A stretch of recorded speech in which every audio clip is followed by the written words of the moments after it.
When senior people start walking out of the ANC, don't call it normal politics. Call it what it is, a warning sign. Because when insiders abandon the ship, it usually means they know something the public doesn't. And now the big question is simple: is the ANC collapsing from inside while ordinary South Africans pay the price outside? Today we're talking about Mandla Msibi reportedly quitting the ANC, and trust me, this is bigger than one man resigning.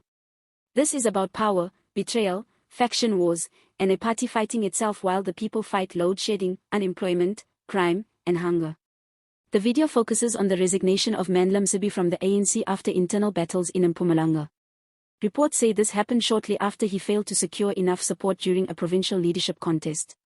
In simple language, he lost influence, then left the party. Now ask yourself, was this about principle? Or was it about power? Because in South African politics, many people only discover values when they lose positions. That's the uncomfortable truth. Some people will say, why must we care about politicians fighting? Simple. Because the same people fighting for positions are the same people making decisions about roads, jobs, clinics, municipalities, budgets, housing, and your future. Mandla Msibi has been a known political figure in Mpumalanga and has had a controversial political journey, including disciplinary battles and previous legal controversies. He later returned to active politics before this latest exit. So this isn't just some random councillor leaving. This is another sign that internal ANC politics is unstable. This resignation is not only about one man. It exposes three deeper problems inside the ANC. While South Africans want jobs and safety, too many leaders are focused on conferences, slates, branches, positions, suspensions, and revenge politics. The public says, fix Eskom. They say, who controls the provincial treasurer seat? You see the disconnect. Many politicians stay loyal while they're winning. The minute they lose access to influence, they suddenly become critics. That doesn't mean every resignation is fake. But it does mean voters must ask, were you serving the people or serving yourself? The ANC already lost its national majority in 2024 and had to govern through coalition arrangements. That means every internal crack matters more now than ever. Back in the day, one resignation meant nothing. Today, it adds to a growing picture of decline. People are tired. Businesses close early. Students can't study. Families spend money on candles, inverters, generators. Yet political energy is spent on faction battles. That frustration is real. Millions of young South Africans are unemployed. Many graduates sit at home with CVs and data bundles running out. But inside party structures, the race is for titles. How must young people respect that?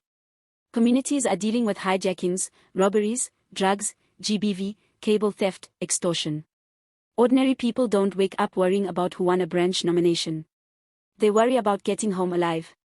Food is expensive. Transport is expensive. Electricity is expensive. Rent is expensive. So when politicians treat leadership like a game of chess, citizens feel insulted. Now let's get controversial. We serve the people. Every campaign says this. But if service was the priority, why does internal warfare dominate headlines more than delivery? We are united. United where? Every province seems to have camps, factions, and silent enemies. We respect democracy. Then why do so many internal contests end with bitterness, accusations, resignations, suspensions, or court battles? That's not healthy democracy. That's political trench warfare. What could happen next? There are a few possibilities. He joins another party. This is common in modern politics. When doors close in one party, another opens elsewhere. He builds a regional power base. Some leaders lose positions but keep community support. Never underestimate local networks. Nothing changes. He exits, headlines move on, and the system continues. But even if nothing dramatic happens immediately, every resignation chips away at trust. What ordinary citizens are really saying. Across taxis, barbershops, queues, campuses, and WhatsApp groups, many South Africans are saying the same thing. We are tired of political drama. We want results. Not slogans. Not t-shirts. Not conferences. Results. Point 1. Resignation does not automatically destroy a party. All political parties face internal battles.